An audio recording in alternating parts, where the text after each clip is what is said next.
அனைத்திந்திய அண்ணா திராவிட முன்னேற்றக் கழகம் மாண்புமிகு முன்னாள் முதல்வர் எடப்பாடியார் அவர்களின் ஆணைக்கிணங்க வடசென்னை வடக்கு கிழக்கு மாவட்டம் சார்பில் பெரம்பூர் சட்டமன்ற தொகுதி கழக வளர்ச்சிப் பணிகள் மற்றும் வருகின்ற 2026 சட்டமன்ற தேர்தல் குறித்து நிர்வாகிகள் பாக கிளை நிர்வாகிகள் ஆலோசனைக் கூட்டம் வடசென்னை மாவட்ட கழக செயலாளர் RS ராஜேஷ் தலைமையிலும் பெரம்பூர் பகுதி கிழக்கு கழக செயலாளர் DYK செந்தில்குமார் முன்னிலையிலும் சென்னை வியாசர்பாடி முல்லை நகரில் நடைபெற்றது.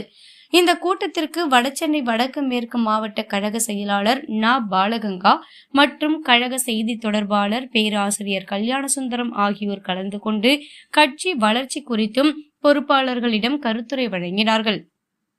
இதில் 34வது வட்ட கழக செயலாளர் ஆனந்த் மற்றும் கனகராஜ், ஆனந்தன், தாஸ், பத்மினி, ஜீவா, முருகப்பன், மனோகரன், ஆட்டோ உமாபதி, கோபி, குணசுந்தரி, ஜெயா, வசந்தா, லட்சுமி, சுஜிதா உள்ளிட்ட பலர் கூட்டத்தில் கலந்து கொண்டனர்.